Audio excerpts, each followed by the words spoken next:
Hello B1. Well, here's your very first accordion lesson. We'll start with the case.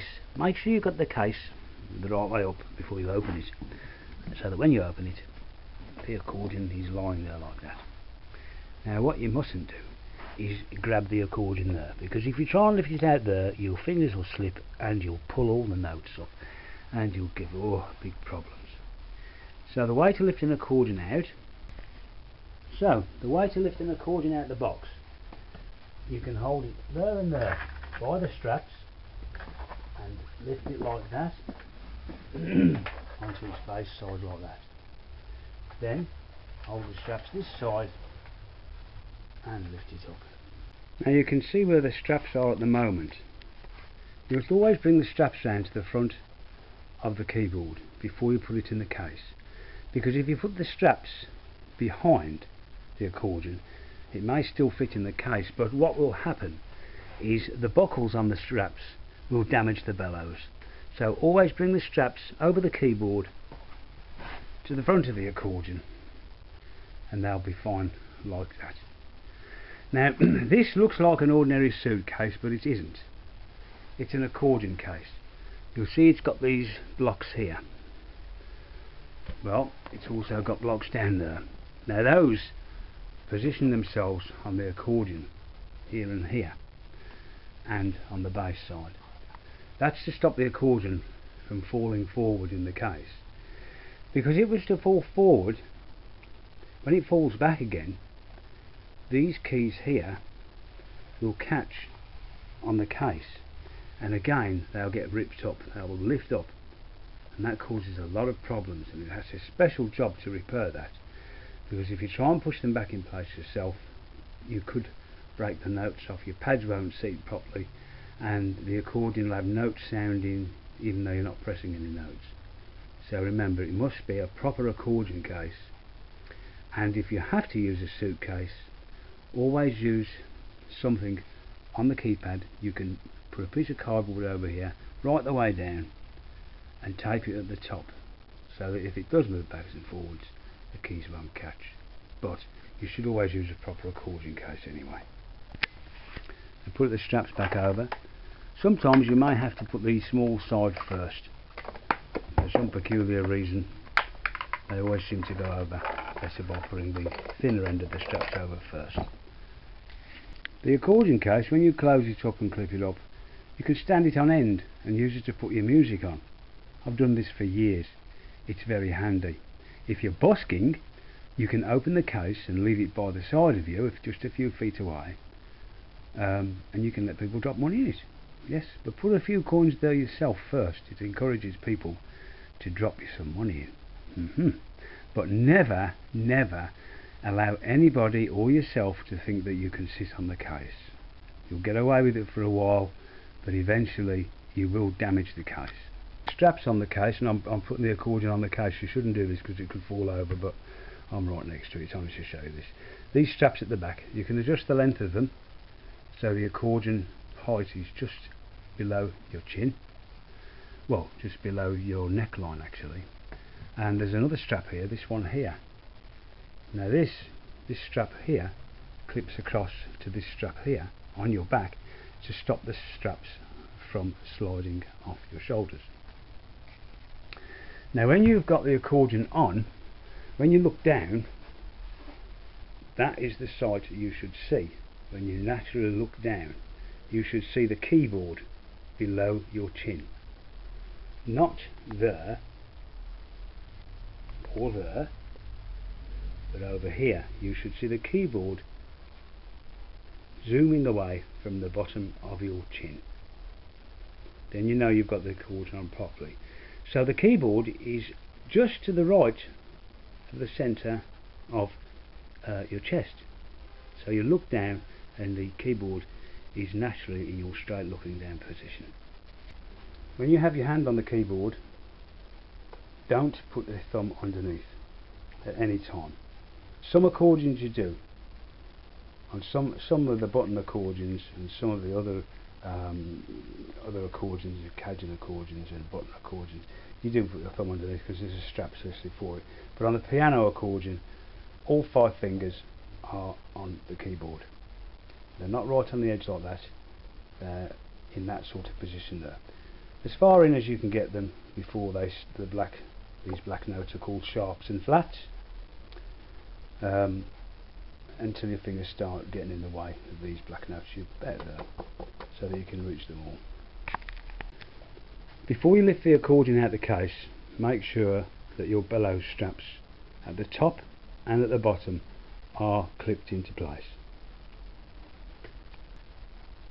Where the buttons are on the accordion, this is what we call our base. When you come to the side here, there's a strap here as well. Now you put your hand through this strap, and it should be not overly tight. Keep yourself so that you can still move up and down, but it mustn't be loose. And the way you adjust this strap is by a wheel at the top here. You stroll it one way or the other to adjust the tension.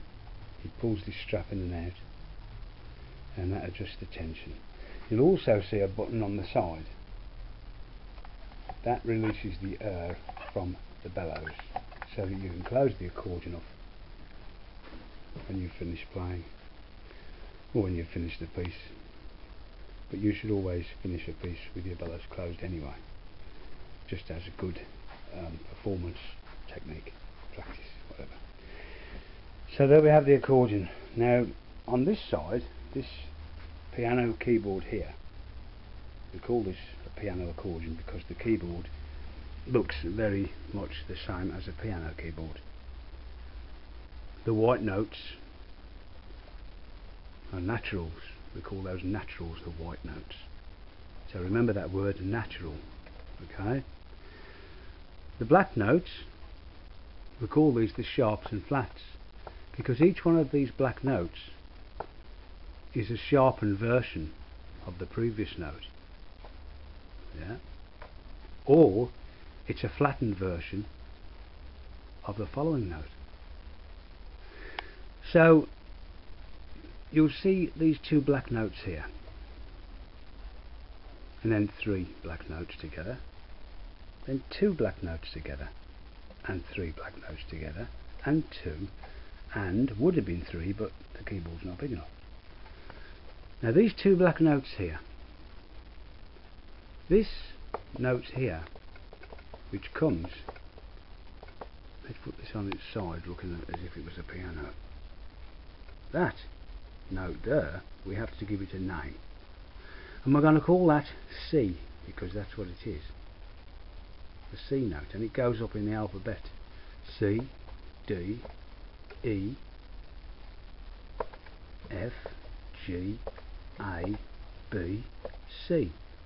So you see, when we get to G, C, D, E, F, G, A, after G it goes back to A. Now I'm going to start with the note C on our first lesson here, because C, the scale of C, is the easiest scale just to start on.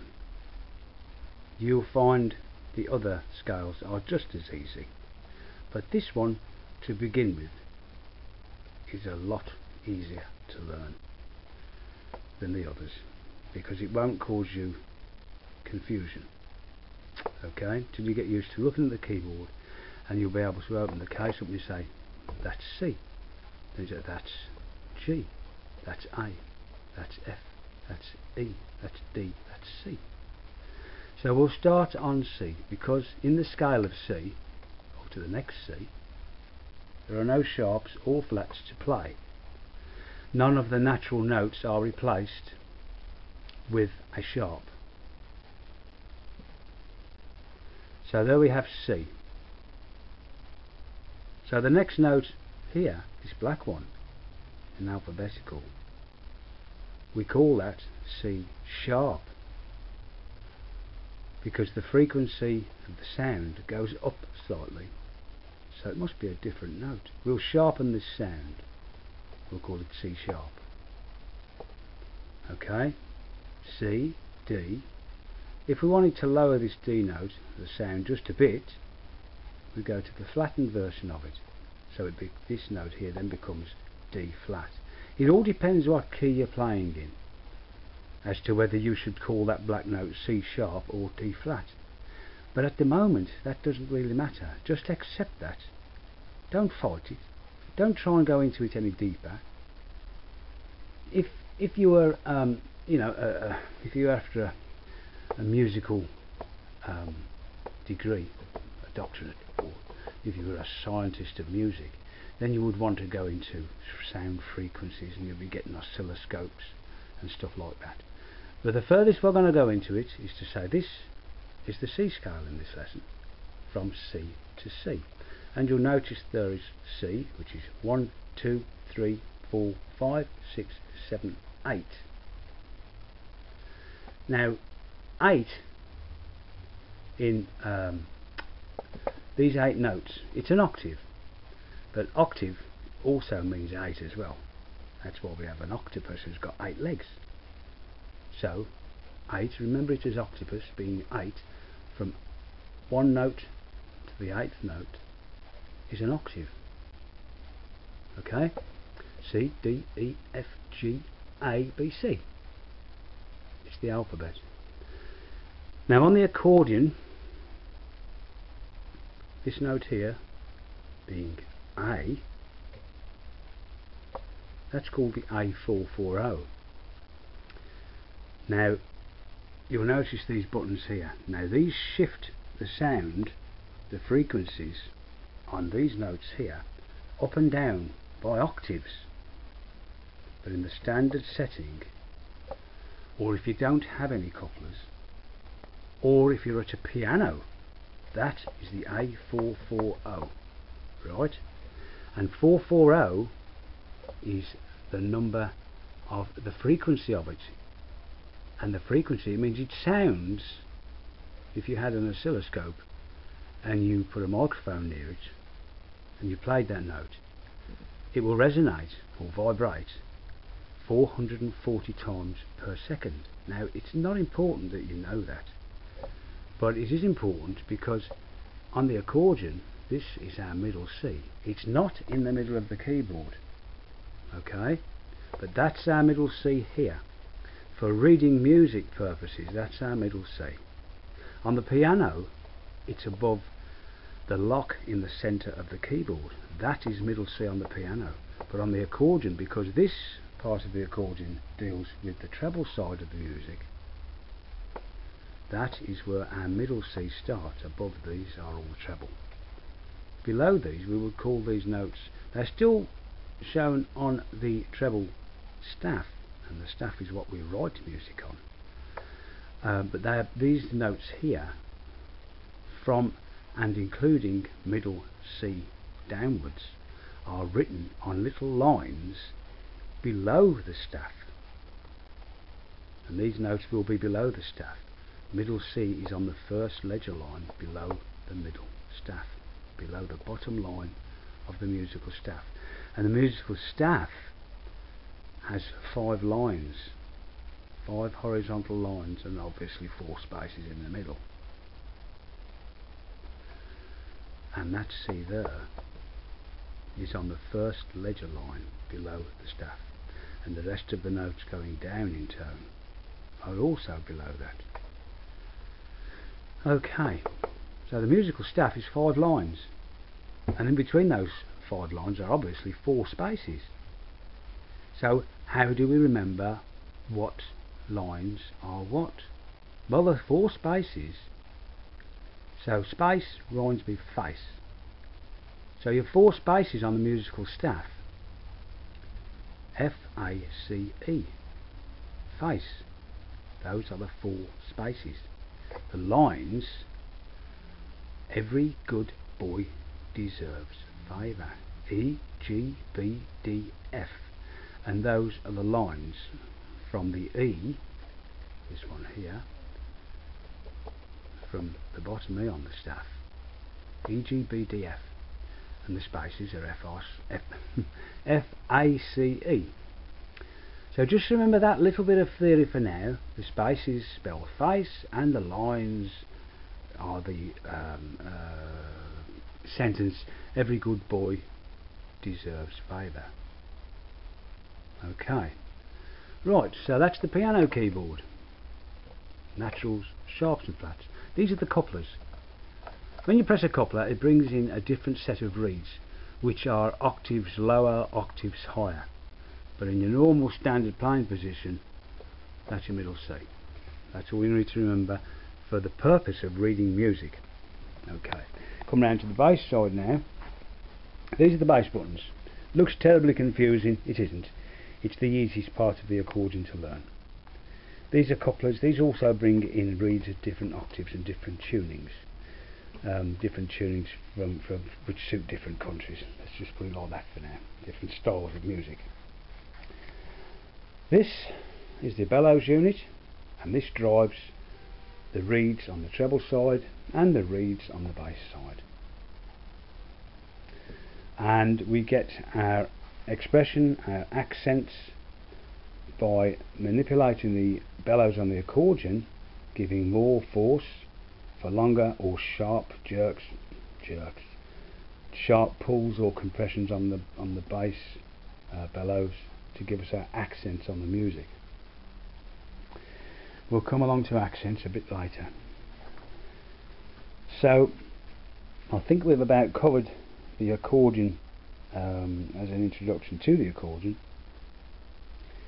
and I think as a last thing, when you're storing your accordion, when you bring it in, if it's been in the boot of your car, do not take it out of the case when you bring it into your home. If you do that, you'll get condensation on the reeds, and condensation is wet. Wetness on metal leads to what? Rust. Yes. So leave it in the case until the temperature has gradually come up before the atmosphere in the house touches the accordion, which will be maybe a humid atmosphere as well. So you leave it in the case. Wherever you go, leave it in the case for a short while, and let the temperature come up gradually. If you can leave it in the case for 10, 15, 20 minutes, all the better. And when you put your accordion down in the case, when you come home at night, day, whenever, don't put it next to the radiator. Put it somewhere where it's not going to get kicked. Put it in a cupboard, not the airing cupboard, because that's got heat in there, dry atmosphere. You'll dry the leathers which are attached to reeds, and these hundreds of leathers will curl up and yuckify the sound. No good. So you put it somewhere dry, out of the sunlight, out of people kicking it when they're walking past, and away from any sort of dampness. Keep it in a place which is dry but not hot, not the airing cupboard. Okay. You may find that if you've got a little hideaway in the hallway, perhaps under the stairs, as long as your heating hot water tank's not under there, as long as there's no heating pipes under there, if it's cold and dry and out of the way of sunlight, it'll be okay. You see so many shops, music shops, with accordions in the window. Tut, tut. Do not buy an accordion from a shop which has direct sunlight on the accordion. If they've got filters on the window, that's different. But if it's in a place where the sunlight's going to get there and heat the accordion up, don't buy an accordion from them, because they should not be put in there. It dries. You put a piece of wood under a piece of glass in the sunlight, it dries it all out, it cracks, it warps. It'll do it to an accordion, so don't do it. Oh, by the way, these accordions, these covering on these accordions, sometimes I think sometimes they're plastic now, but they're also celluloid, and celluloid is a hell of a fire risk. If you put a cigarette lighter near this, within seconds it'll explode. As good as explode. Even the footlights on the stage can set an accordion on fire. The celluloid covering on this is very flammable. Okay, so here we go. Let's call this lesson 1. You have your accordion in the right position. So your chin is above the keyboard. As far as when you're sitting down with the accordion, you can put the keyboard on your leg if you want to. I prefer to put it just on the inside of my leg, because then when I'm playing the bellows I get better control over the keyboard, and I'll move my leg down when I come to the very high notes. Now you may say to yourself, why is he calling them high notes when they're down here? Well, that's the way the accordion is built. Your low frequency notes are here, and they go up and up in frequency past the A440, and they go right up in frequency to there. So there are your low notes, there are your high notes, and these sound like this.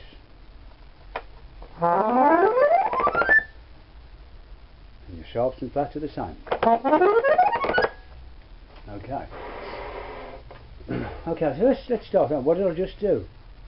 Well, I'll tell you what I just did do. When you're going up and down the keyboard like that, you use your nail. I've been working with printer ink, so please excuse my fingers. I cannot get this damn stuff off my fingers. My printer wouldn't work, and I've got ink all over my hands. I've scrubbed and scrubbed, and they will not come off. Next step is a potato peeler, but still, we'll come to that later. Anyway, you use your fingernail on that finger there, on the keyboard like that, and when you come back down, you use your thumb. Okay, so like that. Okay, don't do it like that because your sticky fingers will stress the notes out. Use your nail on your middle finger, and then your thumb to come back down.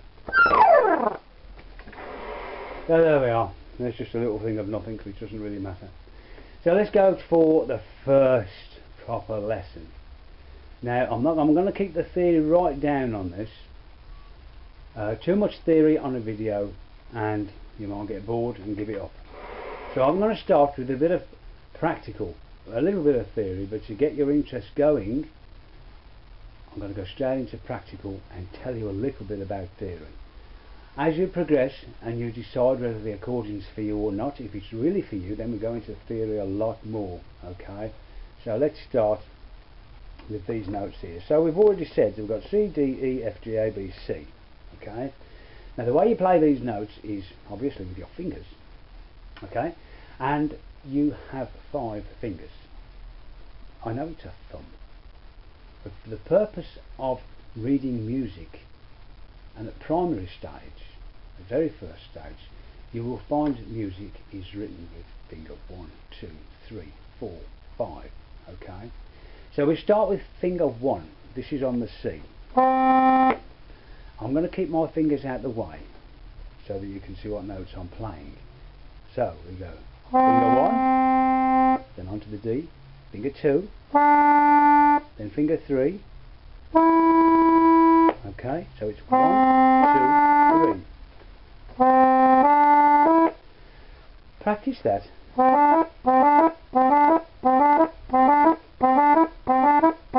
Yes, bore yourself stupid doing that. That's the way it's done. Okay, and come back down again. Okay, and get faster, but keep it smooth, keep it regular. Okay, speed up a bit more.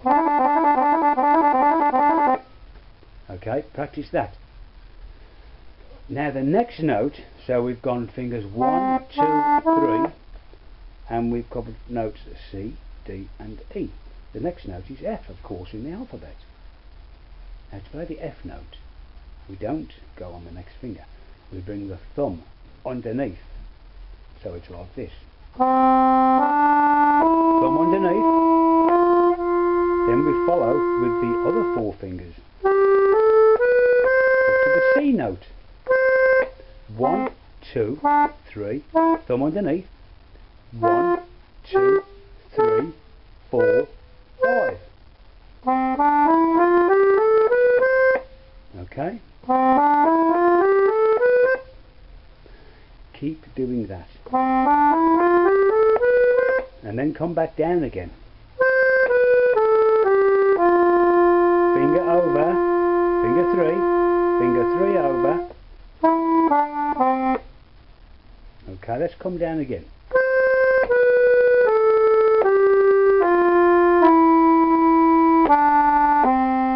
I'm keeping my fingers stretched out so that you can see what fingers I'm playing. Normally, you aim to play like this.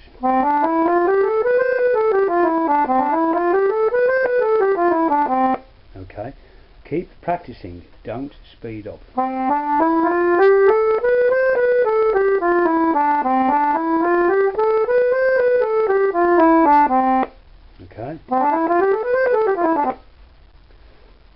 decide to speed up, that you can go faster, stop playing and start at a higher speed.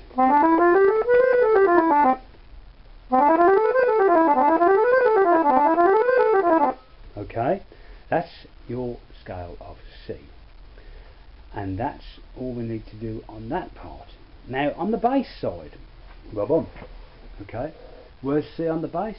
Around the middle part, find a button, one column in, with a hole in the middle, a little dent, maybe a diamante. Could be a diamond if it's if you've got a lot of money. That's your C bass. Now we'll play that button as we play C on here.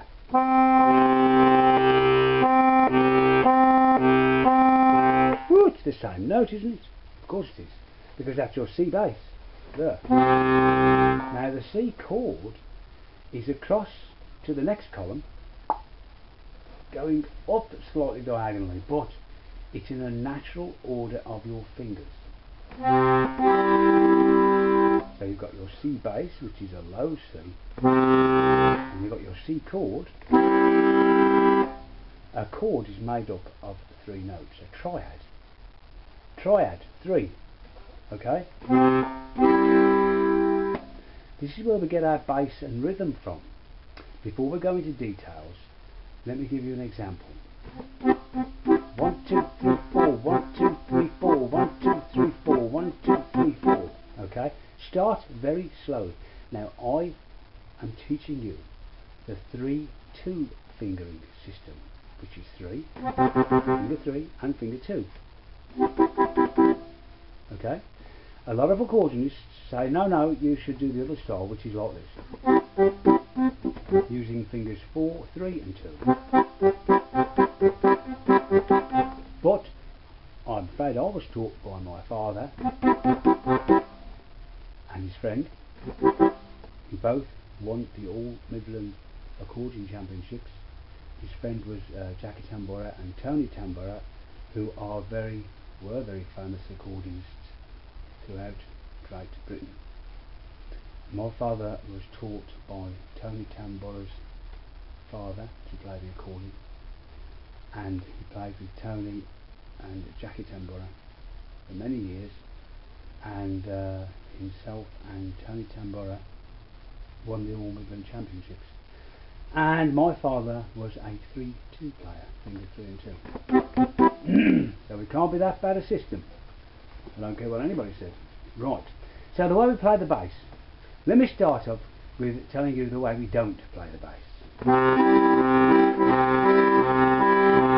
Dragging it. You should be shot immediately. Any accordionist who plays the accordion like that should be lined up against the wall with his accordion and shot. We play the accordion like this. Punch them buttons. Punch them. Now when you get better, when you can do that, then move this finger 1 button up. Just this finger. That one button up from the C button, that's why the hole in it, to the next button up the column. That's G.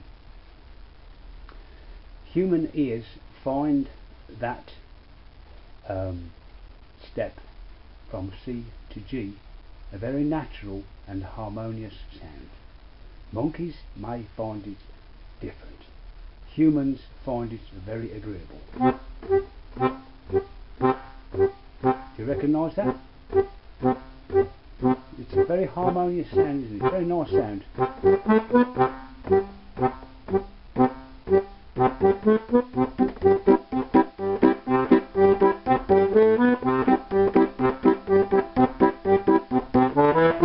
But I'll show you all about that. I'm just showing off now.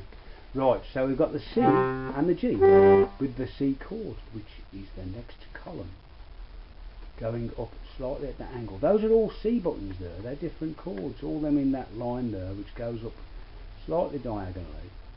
You've got your C bass, your C chord, call it a major chord. Right, so now let's get into a bit more interesting and moving on. So you've got to practice your C scale, and you must practice your bass.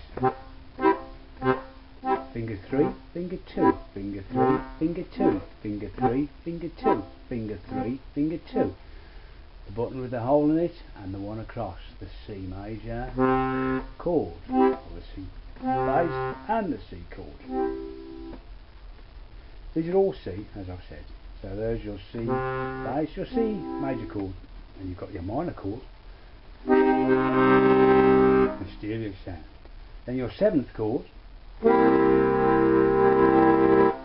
that drops us back into the original key, but we'll talk about that later. So that's all you need for now. It's the major, the minor and the 7th. The major, the minor and the 7th. Okay, practice that.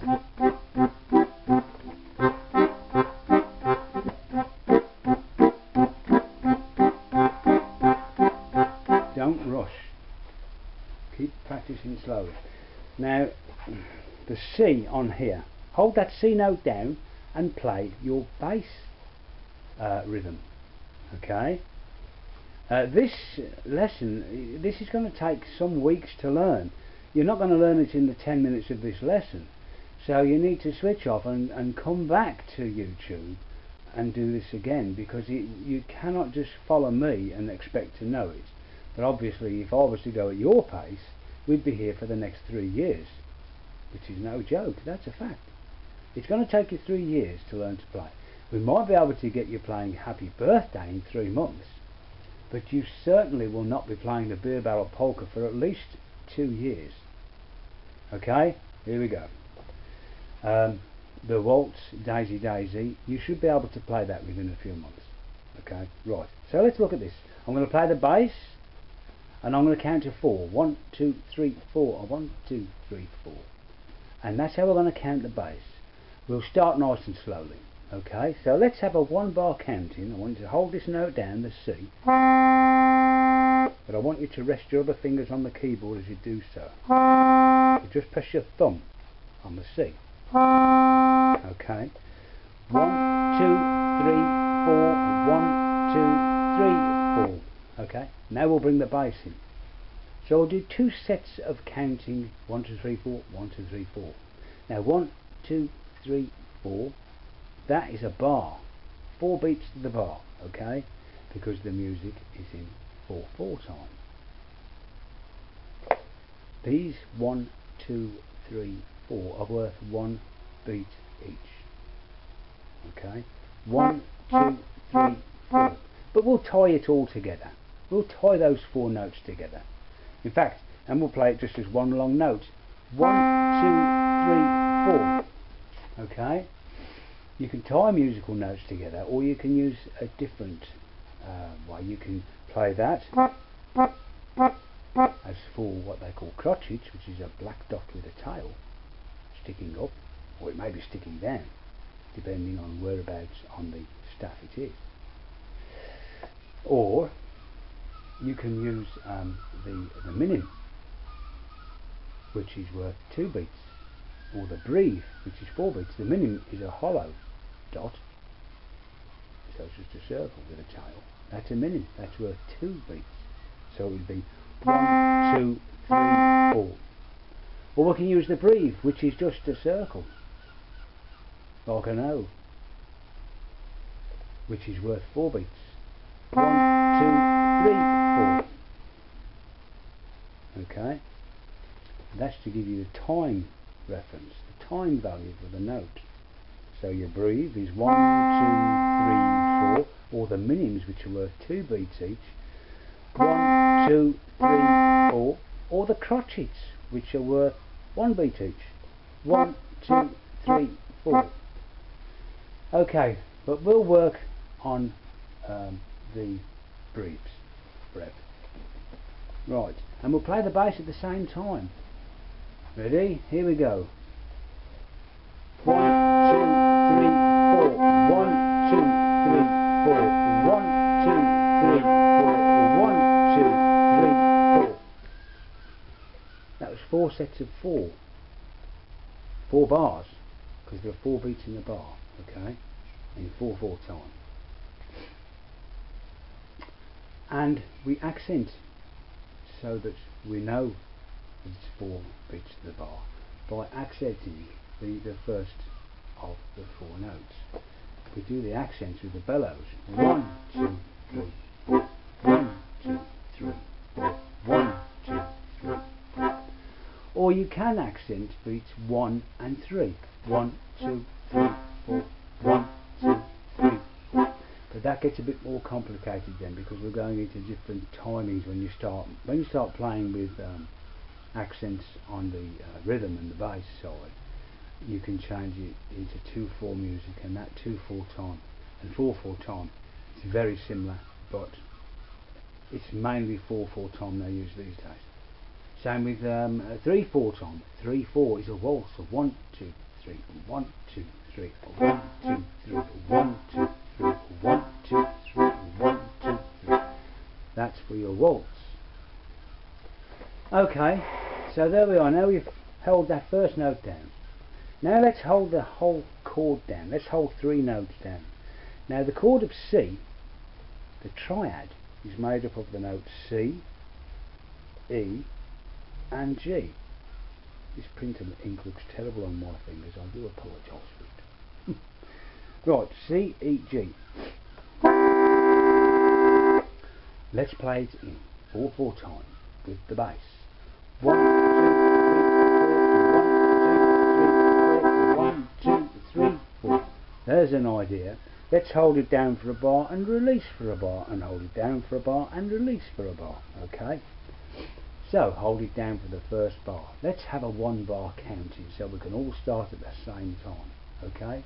A 1, 2, 3, 4. 1, 2, 3, 4. Release 2, 3, 4. 1, 2, 3, 4. Release 2, 3, 4. 1, 2, 3, 4. Release 2, 3, 4. 1, 2, 3, 4. 1, 2, 3, 4. Okay? 1, 2, 3, 4. See that?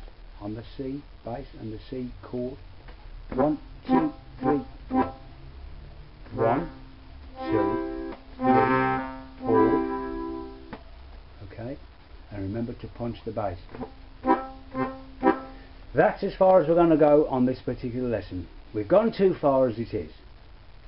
This video, this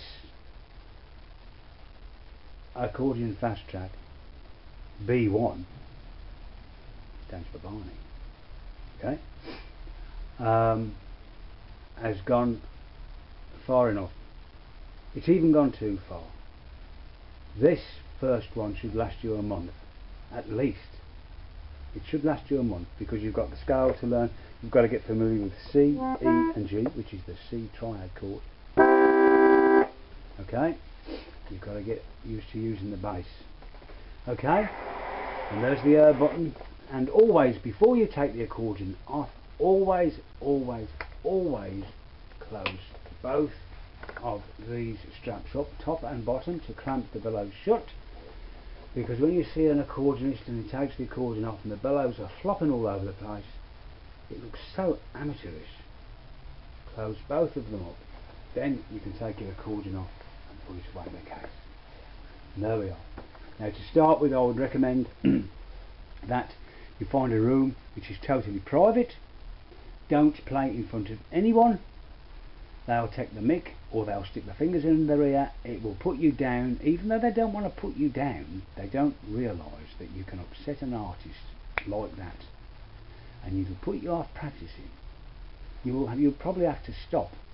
You won't be able to practice with anyone in the room unless it's another musician. Do not practice in front of troglodytes, cave dwellers, morons. Practice on your own, or with a musician, or with a teacher, of course. Yes, that's different. Or another accordionist. They understand what you're doing.